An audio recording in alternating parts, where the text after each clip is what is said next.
There's one book where I've read where they're in Stanley Park and they literally turn the corner and they're in Granville Island. And you just kind of stop, you're like, all right, sure. Welcome to Keep It Fictional, a weekly podcast for book lovers by book lovers. Build your to-be-read list with Sadie, Liz, Virginia, Fiona, and Corrine from the Port Moody Public Library.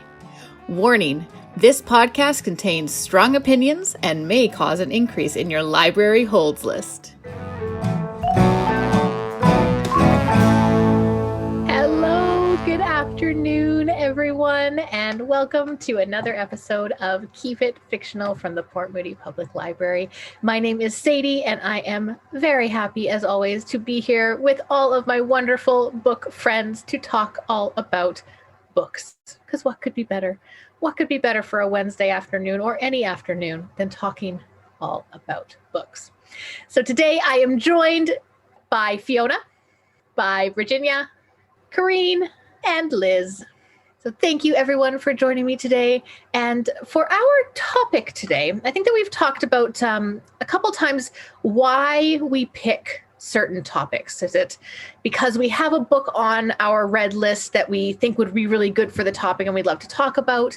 Is it because we don't have a book that falls under this category and we'd like to try something in this category? Or is it for another reason entirely? Maybe we want to try and trick our colleagues because we don't think that they would want to read something like this. I don't know if that's ever been behind the decision. But for today's topic, it was one that I picked because I was so sure that I had so many books on my list that would fit this topic. And I would be able to just look at the list, pick my favorite one, and be able to talk about that.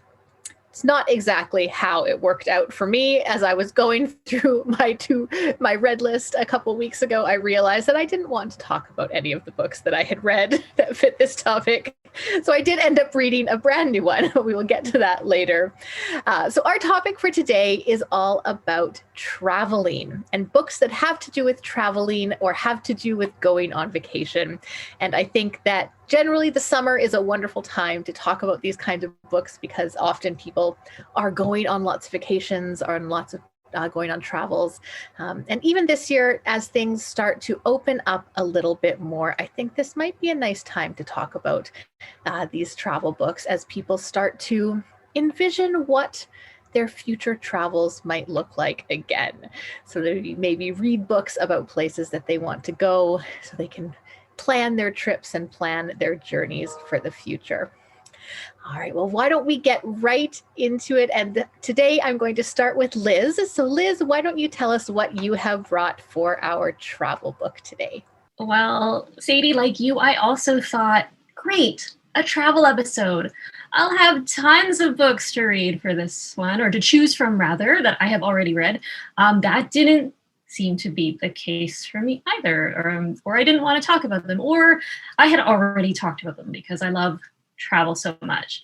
But I dug a bit deeper and I realized, you know what, there is not just one book, but actually a set of books. It's not a series, but a set of books that are all travel related by the same author that I thought this might be a great opportunity to talk about them. So these books are by a cartoonist, author, animator named Guy Delisle, and he is French-Canadian, but he has traveled all around the world.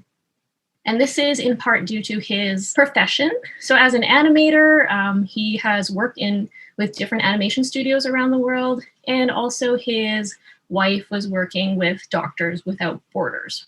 So you can imagine that they are a very well-traveled family.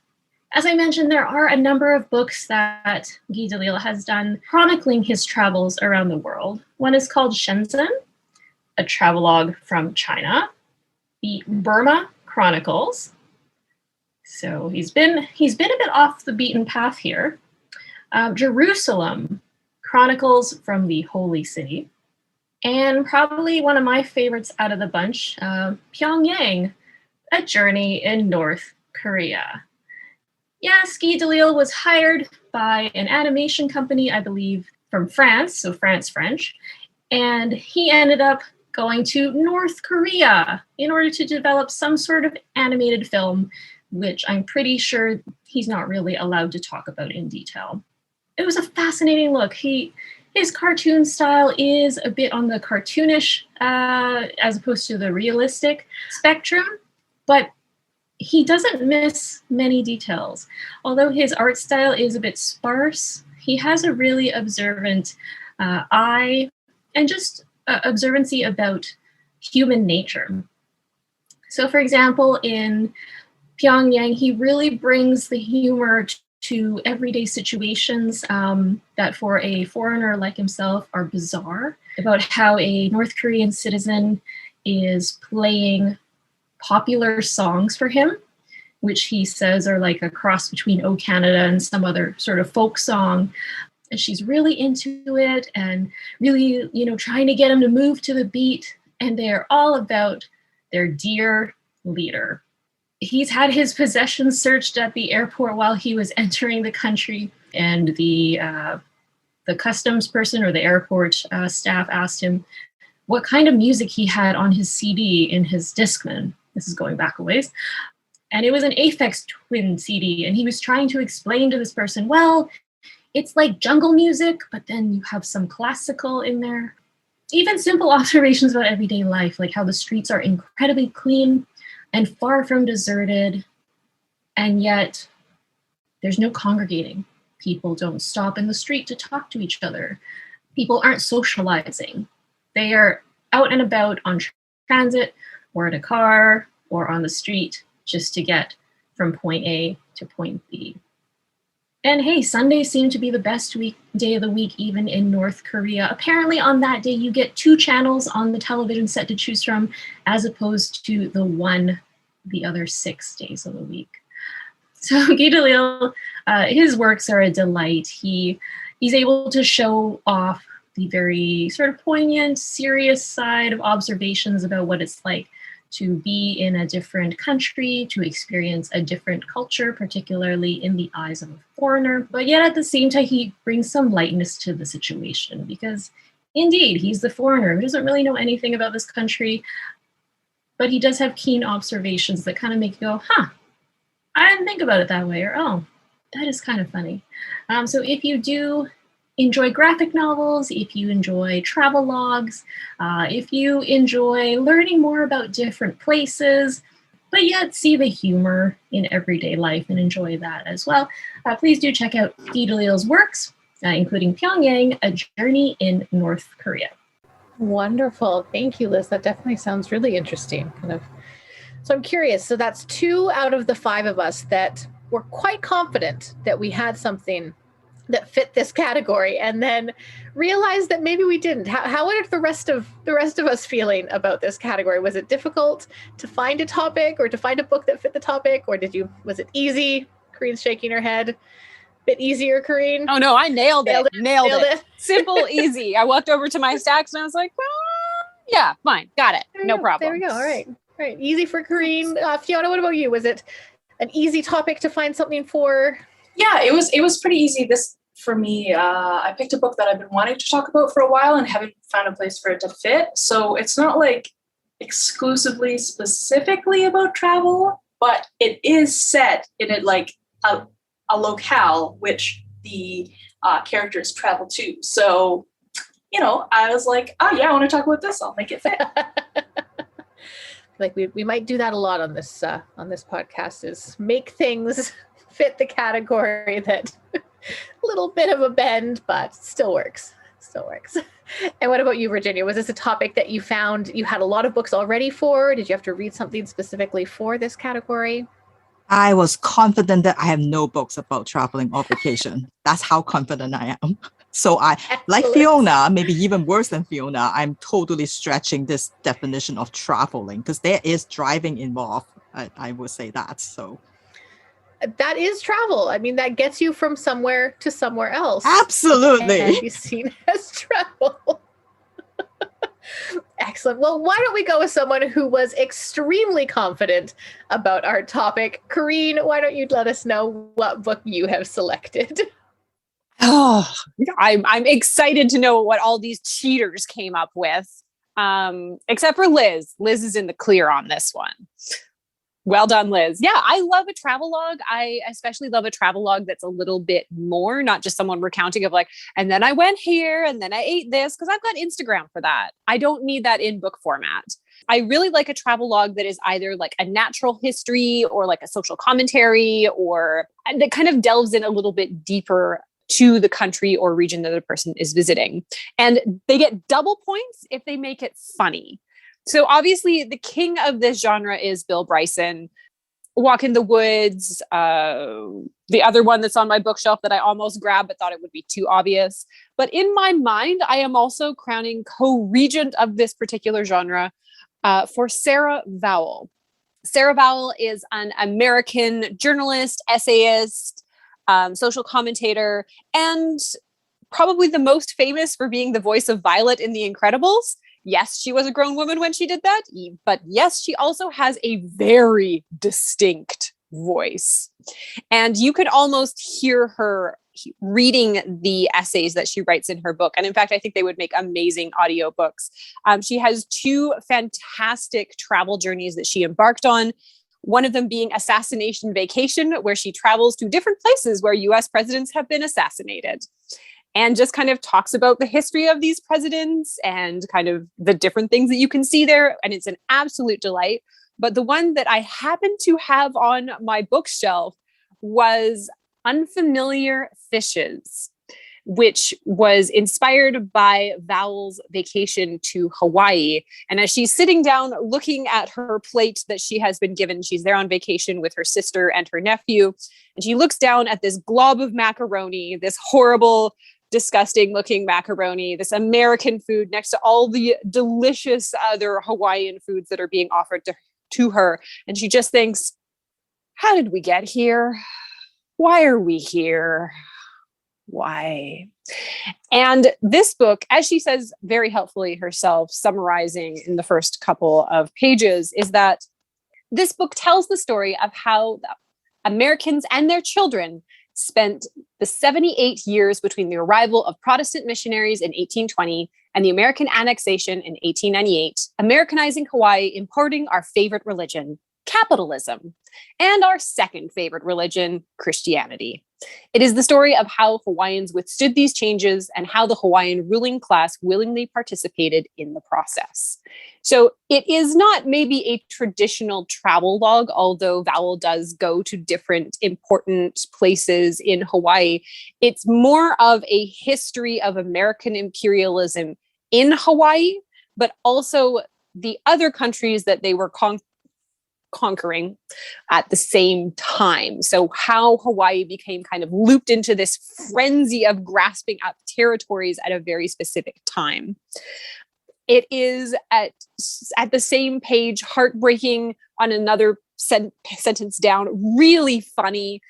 She just kind of skewers everything about what happened in Hawaii, and in a very sympathetic and a very kind of like deep way. She doesn't shy away from what happened in Hawaii and to the native Hawaiians and what is continuing to happen. She digs a little bit deeper to make sure that you get all sides of that particular story and understand kind of the tragedy of what happened there. I really enjoy Sarah Vowell's writing. It is deeply, deeply troubling for me that she hasn't written a book in such a long time. I hope she's busy on something, but it is well worth visiting Unfamiliar Fishes if you've ever been to Hawaii or if you're planning to go to Hawaii, to kind of understand Hawaii's place in history and kind of where the tension between different groups on that particular territory are and why they are there. And I think it will also really encourage you to seek out and support the work of Native Hawaiians in protecting their own lands and their own environments. So I can't recommend it enough. It's so good. I love Sarah Vowell. I would definitely recommend picking up Assassination Vacation as well if you like American history and assassination vacations. You know, it might be a very small Venn diagram, but it's absolutely worth it for Sarah Vowell's very distinct voice and take on things. Well, I was going to say, who doesn't like assassinations and vacations? So I think that, yeah. Probably the people who were assassinated. No, that's fair. That's fair. Yeah. Wonderful. Well, thank you so much, Kareen. It's so wonderful to hear you talk so passionately about that author and about the books as well. So definitely some wonderful travel logs there. All right. Well, next I am going to talk about my book. And as I said, I did read a book that I had not read before for this week, and it was a novel. I've gone the fiction route with travel, so it is a fiction book, but it does involve travel around the world to many different locations. And this book is called Beautiful Ruins, a novel by Jess Walter. And our story is told in a way that I absolutely love, which is a variety of different people's perspectives over a variety of years.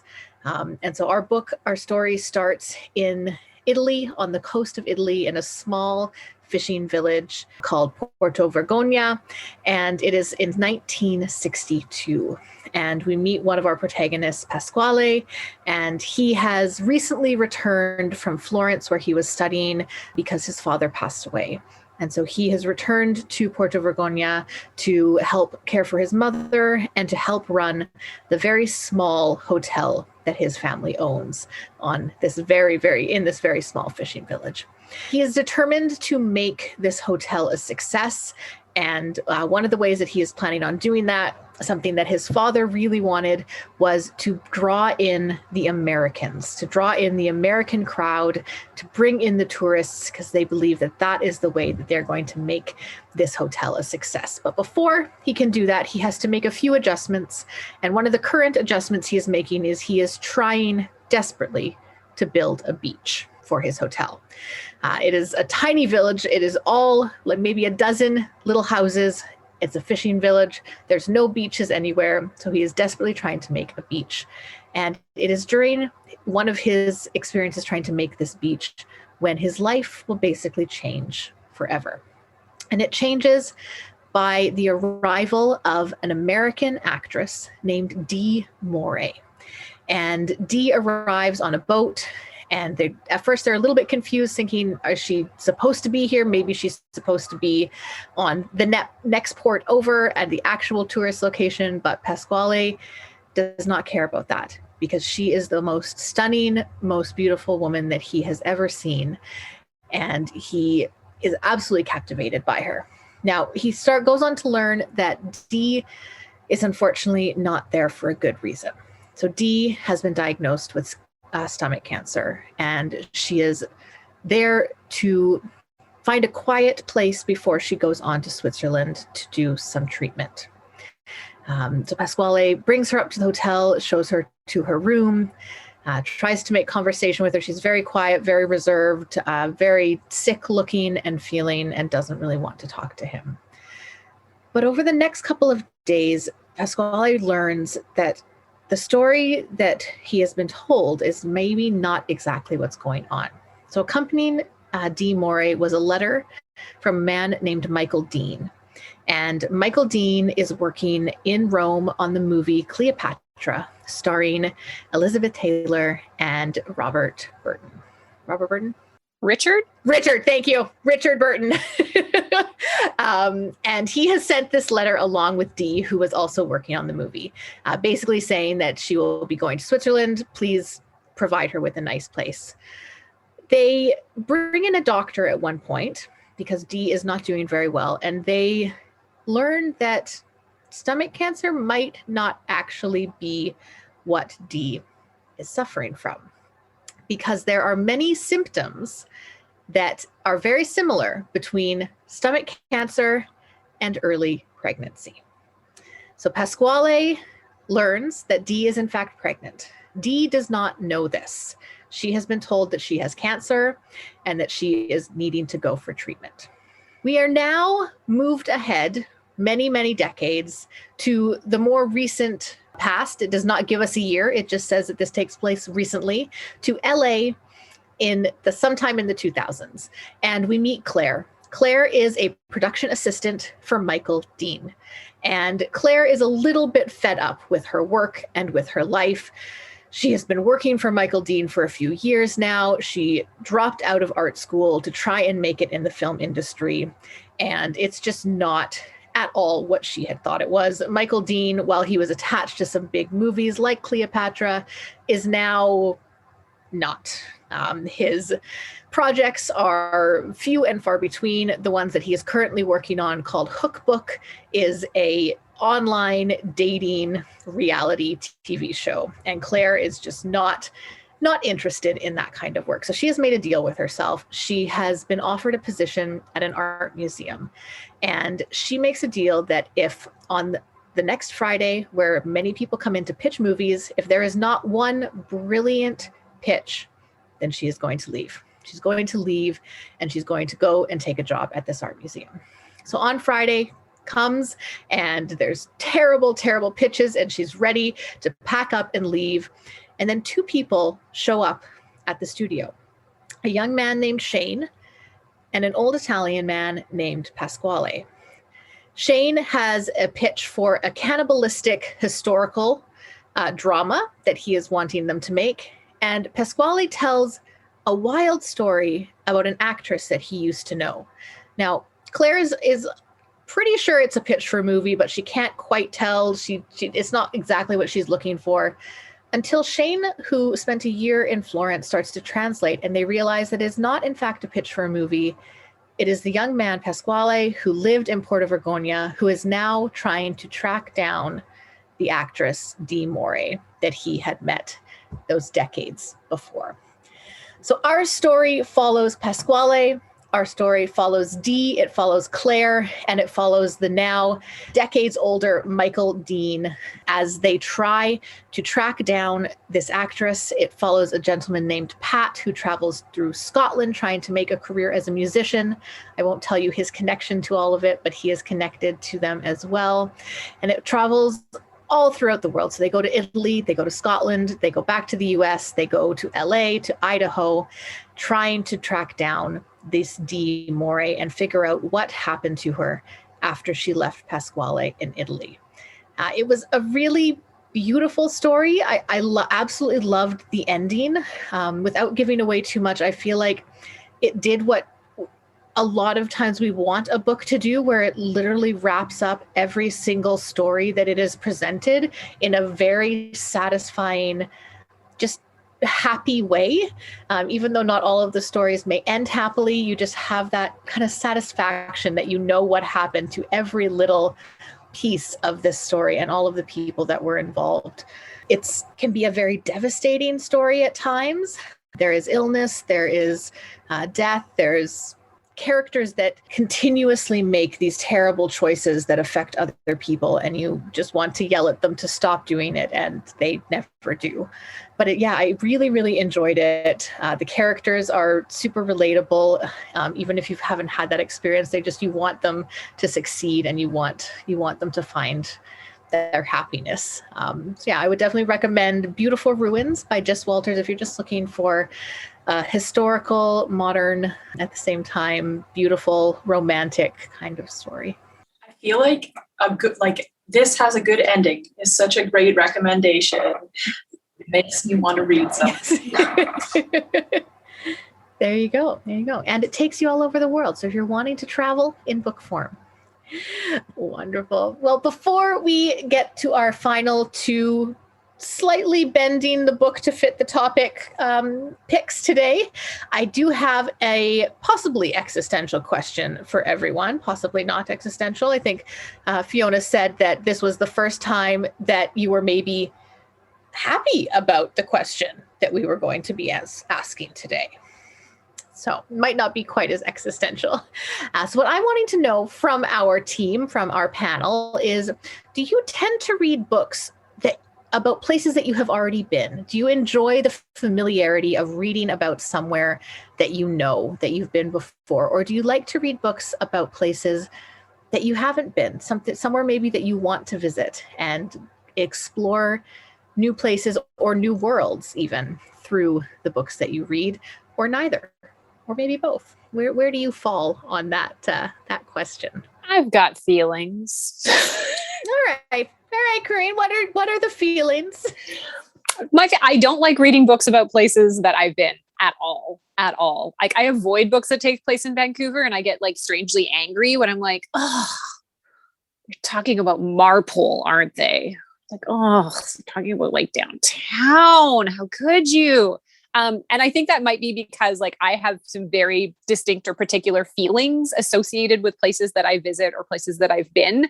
And when I come up against something that really just like is the opposite of what I felt about when I was there, I'm like, no, it's wrong. Even though it absolutely is not wrong. Everyone has their own feelings and own experiences of different places, but somehow it grates against me. And so I really, really prefer to read about places that I have never been before, because it also makes me want to visit them. It helps me discover other places that should go on my to be traveled to list. So that's my bit.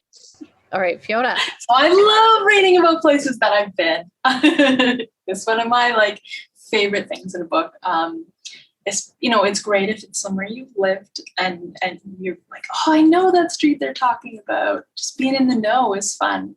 It's also exciting when it's somewhere that you visited on vacation.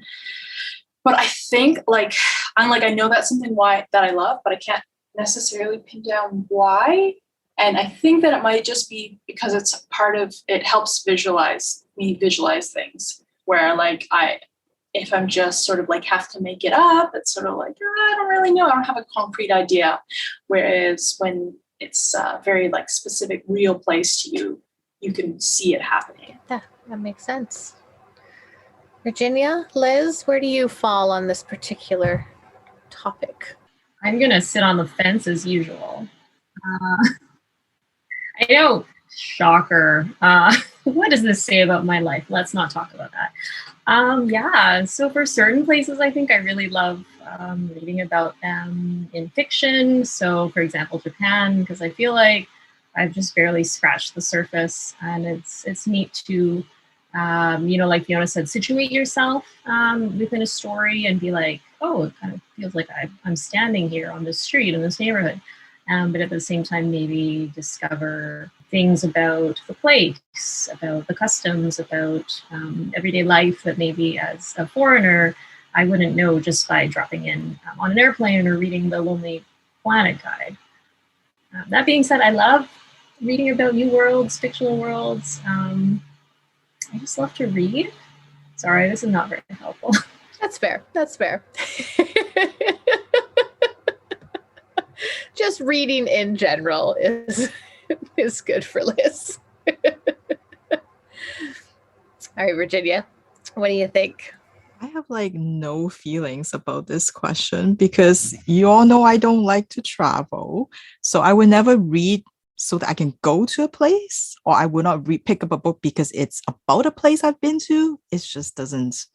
So that part of it doesn't attract me. I mean, I love books that are set in different places, but it's not for reasons of, one day maybe I'll go there, or it doesn't inspire me to go there. It's just like, great, it's a place I can go to in books at home. I don't have to go there. Excellent. So good. So yeah. So more of the armchair traveler, Virginia. Sure. Yes, I have to fall with Liz on this one. I kind of am on the fence. I enjoy both. I love reading about books, especially about places that I am really, really familiar with. And especially if they don't name it specifically and you can kind of figure it out based on a variety of other things. There is a mystery series that I think I've talked about, or a couple of us have, by Iona Wishaw, that takes place in the Kootenays. And it is in a fictional town, but that is based on a real place in the Kootenays. So it is fun in those situations. I love trying to figure out exactly where they have set their story. So yes, I do love reading about the familiar. I find it absolutely hilarious. Kind of opposite of what you said, Corinne, reading about places in Vancouver where they'll talk about certain areas, but where they'll get it wrong, which I love. There's one book where I've read where they're in Stanley Park and they literally turn the corner and they're in Granville Island. And you just kind of stop, you're like, all right, sure. So I find it quite funny to read things that either have changed the geography to fit their story or maybe are not quite as familiar with it. But then same, I love reading about books set in other places that I want to travel. I especially love reading about books in places that I have been but want to explore more.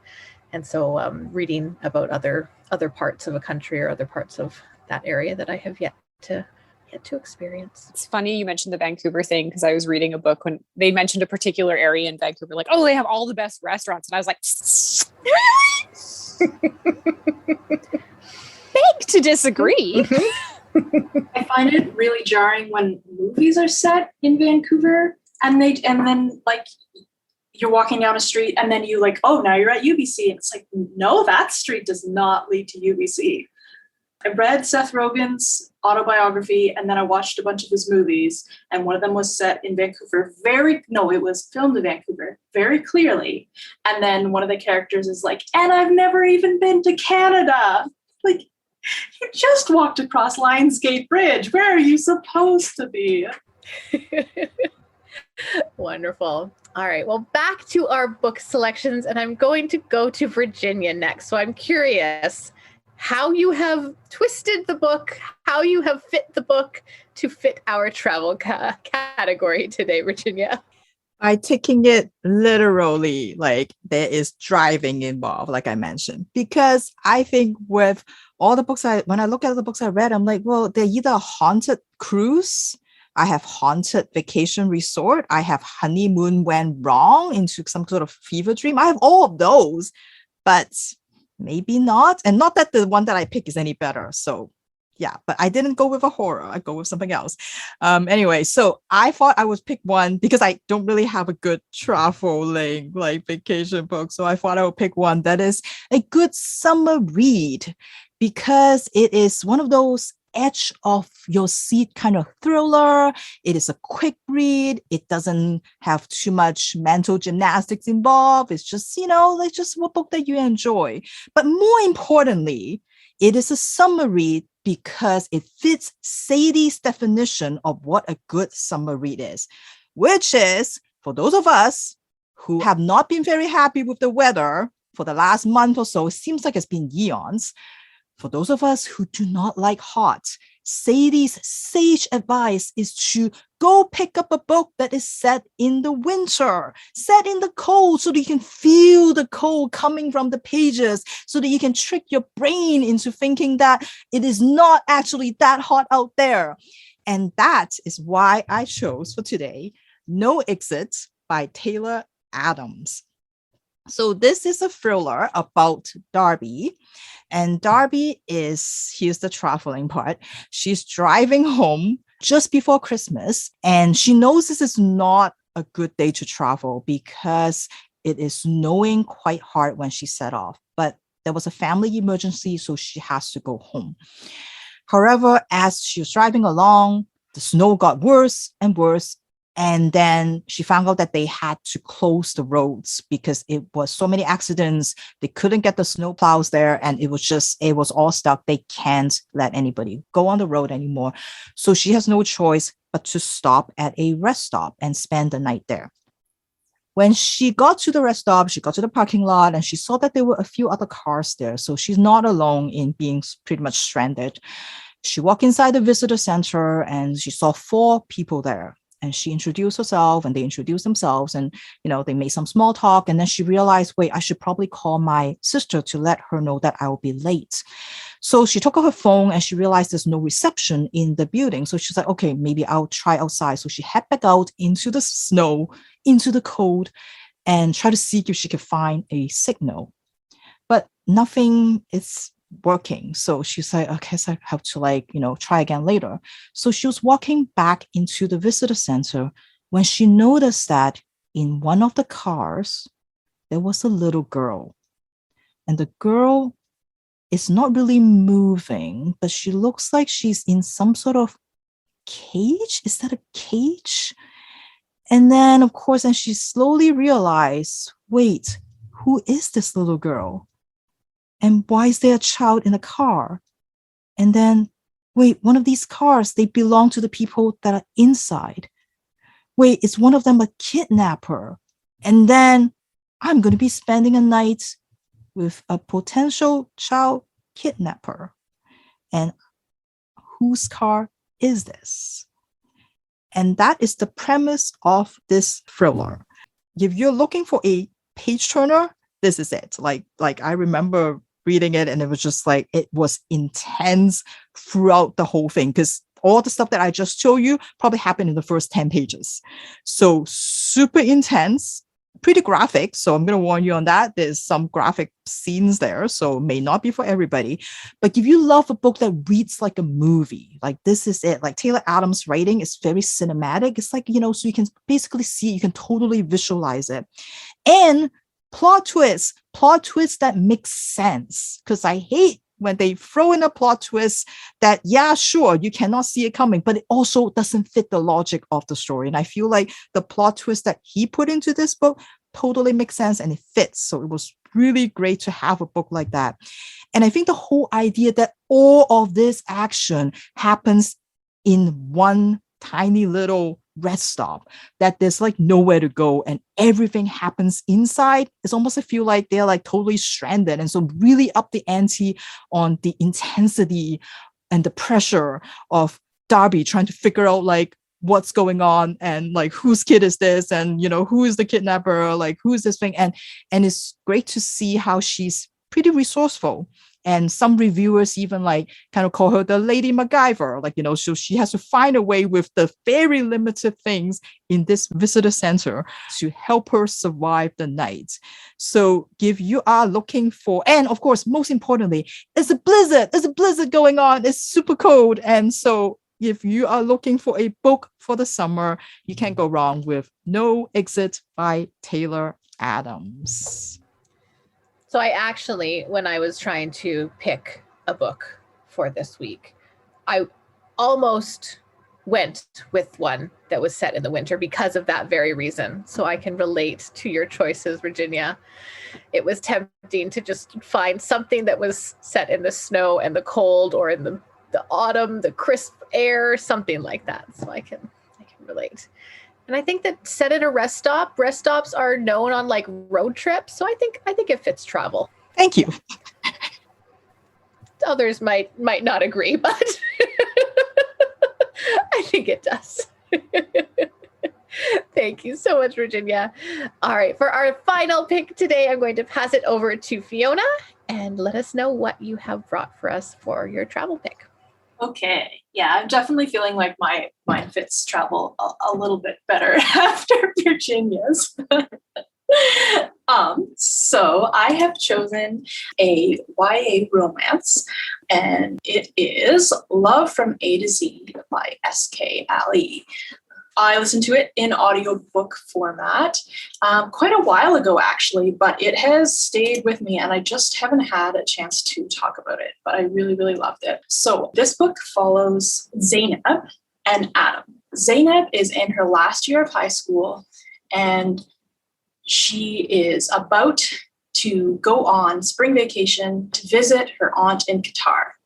The week before that, she gets suspended because she finally decides to stand up to her extremely Islamophobic teacher, and this gets her suspended. In an act of mercy, her mom, instead of punishing her, lets her go a week early to Qatar to stay with her aunt, her very cool aunt who is an international teacher there. During this trip, Zainab decides that she is going to try to be kinder because her confrontation with her teacher not only got her in trouble, but some of her other friends who were working to take down this teacher in a much less direct and quieter way that they had been working on over time. So Zainab vows to think more carefully and do what is kind, and she is going to start doing that on this trip. Okay, switch to Adam. This is a dual narrative, which I really enjoyed. I think I like that in romances. Adam is a college student who has recently been diagnosed with MS. Now, his mom passed away from MS when he was 11 years old. And so this is an extremely difficult diagnosis for him to get because he knows exactly what it's like to live with MS. And his father is still grieving from his mother's loss and the difficulty of losing a partner to MS. So he feels like he absolutely can't tell his dad about the diagnosis. Adam has no idea what his future is going to look like, so he stops going to his college courses, and instead he does what he loves, which is to make things with his hands. He makes beautiful, beautiful art with his hands, and he wants to do that as much as he possibly can now because he doesn't know how long he will be able to do that. Adam is also traveling to Qatar, where he grew up for most of his life because his dad also works as an international teacher. And he is going back to see his sister and his dad for the break and trying to keep the secret that he's not been going to class and that he has been diagnosed with MS. This totally counts for the travel one because their meet cute happens in the airport. They kind of like lock eyes and have this sort of like love at first sight. Ooh, that person's cute. That person's cute. They get talking. And it turns out that Adam is a Muslim and that he actually converted when he was 11 years old. And they just really hit it off, but sort of figure, okay, we're going our separate ways after this. Well, wouldn't you know it, Zainab's cool aunt is Adam's old teacher and his mom's best friend. So their paths cross again. And so the rest of the book takes place over this vacation. And I'm not a huge romance reader, but I really, really loved their relationship. I find sometimes it can be hard to get into teen romances, because many of us have had the experience that they come and go. And when there's this big, like, you're the love of my life, it can be a little bit hard to go with, but they have such a beautiful will they, won't they relationship that ultimately evolves into this just really healthy relationship where they support each other and make each other better people, which was really nice to read. And then of course they have a shared religion and sort of expectations about a partner. So it seemed really reasonable that they might meet at this age and still be together, 40 years later. It was just delightful. The audiobook was very soothing.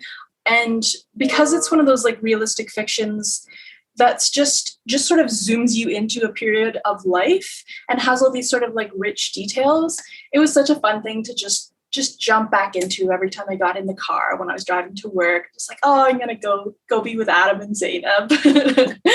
So just highly recommend it for a sweet romance that has a lot of depth to it. And I've heard great things about S.K. Ali's other books and am totally planning to read more of her stuff. Wonderful. Thank you so much, Fiona. That does sound just lovely and happy and warm and yeah, excellent. Well, thank you to all of our panelists today for sharing your travel picks, whether they fit our category perfectly or not. I think that they were all wonderful picks. And I hope that you will all go out and check them out to our listeners. Thank you so much for everyone for watching. We will be back again next Wednesday with another special episode where we will be recommending books to, I believe it is Fiona's turn. So tune in for another fun special episode all about Fiona next week to see which picks of ours they selected to read. I'm very curious, very, very curious. All right, everyone. Thank you again so much for tuning in, and we will see you again next week. Bye. Thank you for listening. If you like our show, please tell a fellow book lover about it. You can find a list of all the books we discussed in our show notes. Join us next week for another fun book chat. Until then, keep it fictional.